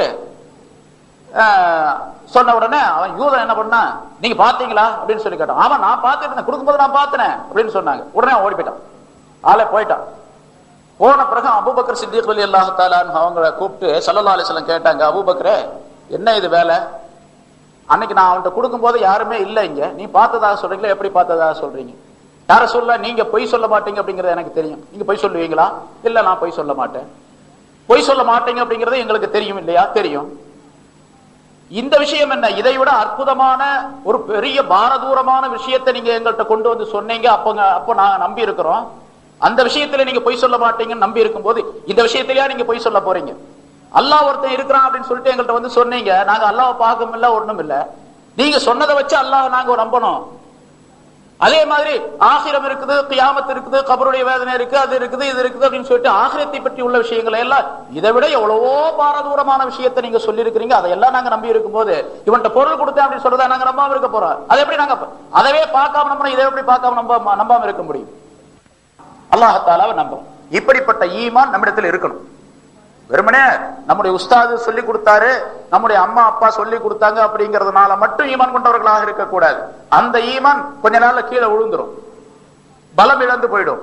பலமான ஈமான் வேணும் அப்படின்னு சொன்னா ஆதாரங்களை வைத்து தெளிவு பெறக்கூடிய ஈமான் நம்மிடத்தில் இருக்கணும் அப்படிங்கறத நம்ம ஞாபகத்தில் வச்சுக்கணும். இரண்டாவதாக ஆமன்து பில்லாஹ், அல்லாஹ் தஆலாவை கொண்டு ஈமான் கொண்டேன் என்று நாம் சொல்லுகின்றோம். அல்லாஹ்வை கொண்டு ஈமான் கொண்டேன் அப்படின்னு சொன்னா அல்லாஹ் ஒருத்தன் அப்படின்னு மட்டும் நம்மளால பத்தாது. அல்லாஹுக்கு ரெண்டு தன்மை இருக்கு, ஜாத்து சிஃபாத் அப்படின்னு சொல்லி. ஜாத்துன்னு சொன்னா இந்த ஃபிகர், அதாவது உள்ளவை. அல்லாஹ் உருவம் இல்லாதவன், ஆனா அவனுக்கு ஒரு ஜாத்து உண்டு. அது எப்படி இருக்குன்னு சொல்ல முடியாது. அல்லாஹுக்கு கை இருக்கு, ஆனா கை எப்படி இருக்குன்னு அந்த தன்மைகள்லாம் தெரியாது. கண் இருக்கும், காது இருக்கும் அப்படின்னு சொன்னா அதனுடைய தன்மைகள் எப்படி இருக்குன்னு சொல்ல முடியாது. கண் இருக்குது, காது இருக்குது அப்படின்னு சொல்லலாமே தவிர நம்மள போல கண் இருக்குது காது இருக்குது அப்படின்லாம் சொல்லக்கூடாது. கற்பனையும் செய்யக்கூடாது. நம்மை போன்று இருக்குது அப்படின்னு கற்பனை செய்யக்கூடாது. ஆக அல்லாஹ் தஆலாக்கு ஒரு ஜாத் இருக்குது. அந்த ஜாத்து அதுதான் அல்லாஹ் என்பது. அந்த ஜாத்துக்கு பேர் தான் அல்லாஹ். ஜாத்தை தவிர அவனுக்கு சில சிஃபத்துகள் இருக்குது, தன்மைகள். அது 99 திருநாமங்கள், அஸ்மாஉல் ஹுஸ்னா அப்படின்னு சொல்றோம். ஜாத் இருக்கிறதுனால தான் அந்த சிஃபாத் இருக்க முடியும். ஆக ஜாத்தையும் ஈமான் கொள்ளணும், சிஃபாத்துகளையும் ஈமான் கொள்ளணும்.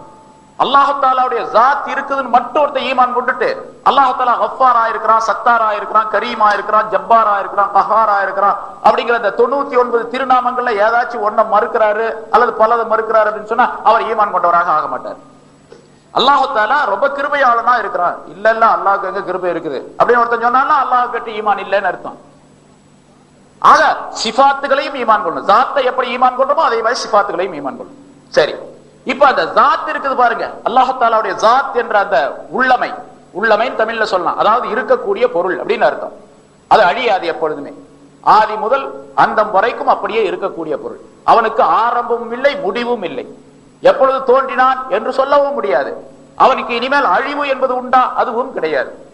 லா அஸல் வலா அபத், ஆரம்பமும் கிடையாது முடிவும் கிடையாது என்ற நிலையில் உள்ளவன் தான் அல்லாஹ் என்பவன். ஆக அல்லாஹ் என்ற அந்த ஜாத் இருக்குது பாருங்க, அது கதீம், பூர்வீகமானது. அவனுக்கு அசல் என்பது கிடையாது, அசல் என்பது கிடையாது, ஆதி என்பது கிடையாது, ஆரம்பம் என்பது கிடையாது. அவன் பூர்வீகமானவன். எந்த காலத்திலிருந்து இருக்கிறான் அப்படி எல்லாம் சொல்லக்கூடாது. எந்த காலத்தில் இருக்கிறான், எதிலிருந்து இருக்கிறான் அப்படிங்கறதெல்லாம் கிடையாது. எப்பொழுதுமே உள்ளவன் அவன். அதனால அவனுக்கு பேர் கதீம், பூர்வீகமானவன் அப்படின்னு. அல்லாஹுவை தவிர மீதி உள்ள எல்லா பொருள்களும் ஆலம் என்ற இந்த பிரபஞ்சம் முழுவதும் விஞ்ஞானிகளால் இன்னும் கண்டுகொள்ளப்படவில்லை இந்த ஆலம் என்பதை. இந்த பிரபஞ்சம் யூனிவர்சல் என்று சொல்லப்படக்கூடிய இந்த பேரண்டத்திற்குள்ள உள்ள எல்லையே இன்னும் கண்டுகொள்ளவில்லை விஞ்ஞானிகள். எவ்வளவோ தூரம் அவனுடைய அறிவு போயிடுச்சு. ஆனா இந்த யூனிவர்சலுடைய எல்லை எங்க இருக்குது அப்படின்னு கண்டுகொள்ள என்ன. அதுக்கு மேல 7 வானம் இருக்குது, லௌஹ் இருக்குது, கலம் இருக்குது, அர்ஷ் இருக்குது, குர்சி இருக்குது என்றெல்லாம் சொல்லப்பட்டு இருக்கின்றது. வானம்ங்கிறது இந்த யூனிவர்சலுக்குள்ள கிடையாது, அது அதுக்கு அப்பால் உள்ளது, அதற்கு அப்பால் உள்ளது. அப்படித்தான் நம்ம கணக்கு போடணும். ஏன்னு கேட்டா இந்த யூனிவர்சல் என்பதை, இந்த பேரண்டத்தை பற்றி உள்ள விஷயங்களை விஞ்ஞானிகள் நமக்கு சொல்லி காட்டுகின்றார்கள். இதுவெல்லாம் பல கோலங்கள் உடையது, பல கேலக்சிகள் உடையது, பல ஆலங்கள் உடையது என்பதாக சொல்லப்பட்டு இருக்கின்றது.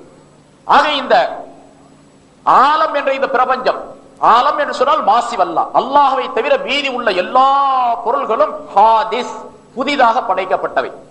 அல்லாஹ் ஒருவன் மட்டும்தான் கதீம், பூர்வீகமானவன். குந்து கன்சம் மஹ்பியா. இந்த விஷயங்கள்லாம் சொல்றது ரொம்ப கம்மியா இருக்கும். ஆலிம்கள் வராங்க, அவங்க ஏதாச்சும் அந்த நோக்கத்துக்கு சில நேரங்களில் சொல்லிட்டு போயிடுவாங்க.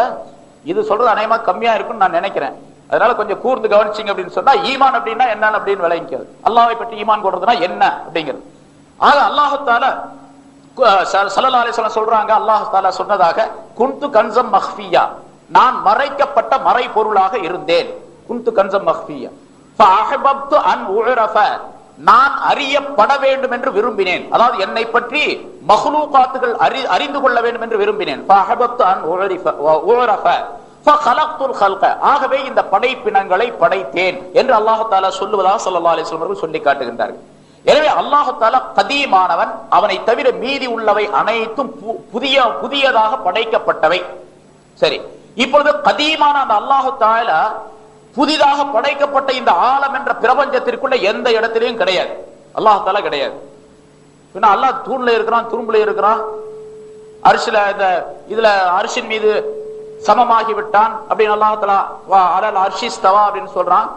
மூமினான மனிதனுடைய கல்பு இருக்குதே, அது அல்லாஹ் தஆலாவுடைய சிம்மாசனம் அப்படின்னு ஸல்லல்லாஹு அலைஹி வஸல்லம் சொல்றாங்க. அப்படின்னா என்ன அர்த்தம்? அல்லாஹ் தஆலாவுடைய அந்த ஸாத் இருக்குது பாருங்க, அது எங்க இருக்கணுமோ அங்க இருக்குது. எங்க இருக்கணுமோ அது அங்கேதான் இருக்குது. அதை விட்டு வேறு இடத்திற்கு இந்த ஹாதிஸான இந்த புதிதாக படைக்கப்பட்ட இந்த பேரண்டத்திற்குள்ள, இந்த ஆலம் என்ற பிரபஞ்சத்திற்குள்ள எந்த இடத்திலும் வர முடியாது. அல்லாஹ் தஆலா எந்த இடத்துக்கும் வர முடியாது. பிறகு அல்லாஹ் தஆலாவுடைய குத்ரத்தும், அல்லாஹ் தஆலாவுடைய இல்மும், அவருடைய இல்மும் குத்ரத்தும் எல்லா இடத்திலும் சார்ந்து இருக்கின்றன. அவருடைய இல்மும் குத்ரத்தும் இருக்குது, அவருடைய அறிவும் அவருடைய ஆற்றலும். நான் இந்த இடத்துல இருக்கிறேன் அப்படின்னு சொன்னா என்னுடைய இந்த நிலையை, என்னுடைய உடலில் இருக்கக்கூடிய ஒவ்வொரு அணுவையும் அல்லாஹ் தஆலா அறிந்திருக்கின்றான் என்று பொருள். நான் எப்படி பேசுறேன், இப்ப என்னுடைய வயிற்றுக்குள்ள இருக்கிறது, என்னுடைய குடலுக்குள்ள இருக்கிறது யாருக்குமே தெரியாது, அல்லாஹ் தஆலாவுக்கு தெரியும். அந்த குடலுக்குள்ள என்ன இருக்குது, என்ன நிகழ்ச்சிகள் நடைபெறுவது பெறுகின்றது என்பதை பற்றி அல்லாஹ் தஆலா அறிஞ்சிருக்கிறான். அவன் ஆலிம், ஆலிமுல் கைப், மறைவான விஷயங்களை அறிகிறது. ஆக அல்லாஹ் தஆலாவுடைய இல்மு இந்த ஆலம் என்ற பிரபஞ்சத்தினுடைய ஒவ்வொரு அணுவின் மீதும் சார்ந்து இருக்கின்றது. ஒரு கடல், கடலுக்குள்ளே ஒரு பாறை, பாறைக்குள்ளே ஒரு தேரை, அந்த தேரைக்குள்ளே ஒரு அதனுடைய உறுப்புகள், அந்த உறுப்புகளுக்குள்ளே நடைபெறக்கூடிய விஷயங்களையும் அல்லாஹ் தஆலா அறிந்திருக்கின்றான். எங்க இருக்கிறான், எங்க இருக்கணுமோ அங்க இருக்கிறான், அவனுக்கு தகுதியான இடத்துல இருக்கிறான். கதீமானவன் கதீமான இடத்துல இருக்கிறான், ஹாதிஸாக படைக்கப்பட்ட இடத்துல கிடையாது என்று நம்பணும். பின்ன அல்லாஹ் தஆலா பராத் இரவு அந்த இதுல எல்லாம் சொல்லுவாங்க, அல்லாஹ் தஆலா ஒவ்வொரு நாளும் இரவினுடைய பிந்திய பகுதியிலே முதல் வானத்தின் பக்கம் இறங்கி வந்து அடியார்களை பார்த்து அல்லாஹ் தஆலா அறைகூவல் விடுகின்றான், சப்தம் போட்டு சொல்லுகின்றான், என்னுடைய அடியார்களே, என்னிடத்தில் யாராவது ரிசுக்கை தேடுபவர்கள் உண்டா, அவர்களுக்கு நான் ரிசுக் அளிக்கின்றேன். யாராவது என்னிடத்தில் பாவ மன்னிப்பு தேடுபவர்கள் உண்டா, அவர்களுக்கு நான் பாவ மன்னிப்பு தருகின்றேன். என்னிடத்தில் ஏதாவது கேட்பவர்கள் உண்டா, அவர்களுக்கு நான் கொடுக்கின்றேன் என்று அல்லாஹ் தஆலா சொல்லுவதா ஸல்லல்லாஹு அலைஹி வஸல்லம் சொல்லுகின்றார்களே. முதல் வானத்தின் பக்கம் இறங்கி வந்து அல்லாஹ் தஆலா இப்படி சொல்லுகின்றான் என்பதா? முதல் வானத்தின் பக்கம் இறங்கி வர்றது அப்படின்னு சொன்னா அல்லாஹ் அங்கிருந்து மேல இருந்து கீழே இறங்கி வர்றதுன்னு அர்த்தம் அல்ல. அப்படி நம்பவே கூடாது. நம்மனா ஈமான்ல பலவீனம் வந்துடும், ஈமான் அல்ல அது. பிறகு அல்லாஹ் தஆலா இறங்கி வர்றான்னு அர்த்தம், அல்லாஹ் தஆலாவுடைய ரஹ்மத்து அடியார்களுக்கு நெருக்கமா வருது அப்படின்னு அர்த்தம். அல்லாஹ் தஆலாவுடைய ரஹ்மத்து அடியார்களுக்கு நெருக்கமாகி வருது அந்த நேரத்தில், தஹஜ்ஜுடைய நேரத்தில், சஹருடைய நேரத்தில் அப்படின்னு பொருள் அது. ஆக அல்லாஹு தஆலாவுக்கு ஜாத் என்று ஒன்று உண்டு. அந்த ஜாத் கதீமானது, ஹாதிஸான இந்த உலகத்தில் எந்த இடத்திலும் அது கிடையாது. பிறகு மாறாக அல்லாஹு தஆலாவுடைய குதுரத்தும் அல்லாஹு தஆலாவுடைய இல்மும் எல்லா பொருளின் மீதும் ஒவ்வொரு அணுவின் மீதும் சார்ந்ததாக இருக்கின்றது. அப்படி நம்ம உதாரணமா என்ன எடுத்துக்கிட்டு நான் இங்க உட்கார்ந்து இருக்கிறேன், ஒரு 10 அடிக்கு அந்த பக்கத்தில் உள்ள ஒருத்தர் உட்கார்ந்து இருக்காரு. அவரை பற்றி உதாரணத்துக்காக வேண்டி சொல்றேன், அவரை பற்றி அவர் கருப்பா சிவப்பா அப்படின்னு நான் இங்கிருந்தே தெரிஞ்சுக்கிறேன். அதே போன்று அவரை ஏதாவது ஒரு வேலையை செய்யணும் அப்படிங்கிறதுக்காக வேண்டி நான் இங்கிருந்தே அதை பயன்படுத்துகின்றேன். இப்பொழுது என்னுடைய குதுரத்தும் என்னுடைய இல்மும் அவர் மீது சார்ந்து இருக்கின்றது. அவர் எப்படிப்பட்ட நிலையில் இருக்கின்றார் என்பது பற்றியும், அவர் மீது ஏதாவது ஒரு விஷயத்தை பிரயோகிக்கணும் அப்படின்னு சொன்னா நான் இங்கிருந்தே செய்ய முடியும். உதாரணமா இப்ப தெளிவா சொல்லணும் அப்படின்னு சொன்னா, இந்த ரிமோட் கண்ட்ரோல் இருக்குது பாருங்க, அது இங்க உட்கார்ந்துகிட்டே ஒரு பட்டனை தட்டுறாரு, அங்க ஓடுது, அங்க ஆஃப் ஆகுது, ஆன் ஆகுது, ஸ்டேஷனை மாத்துறாரு, இது பண்றாரு, எல்லாம் பண்றாரு, இதை கையில வச்சுக்கிறாரு. இப்ப இங்க இருந்துகிட்டே தான் செய்யறாரு. இப்ப அங்க பக்கத்துல போய் எதுவுமே செய்யல. அந்த பெட்டியில இருக்கக்கூடிய விஷயங்கள்லாம் மாறி மாறி வரக்கூடிய சூழ்நிலை இவர் கைக்குள்ள இருக்குது. இதே போல அல்லாஹ் தஆலா ரிமோட் கண்ட்ரோல், இந்த ஆலம் முழுவதையும் ஒரு ரிமோட் கண்ட்ரோலின் மூலமாக செயல்பட வைக்கின்றான். அல்லாஹ் தஆலா எங்க இருக்கிறானோ அங்கதான் இருக்கிறான், இந்த உலகத்துல எங்கேயும் கிடையாது என்பதை அல்லாஹ்வை பற்றி உள்ள நம்பிக்கை இருக்க வேண்டும். This audio was downloaded from TamilIslamicMedia.com.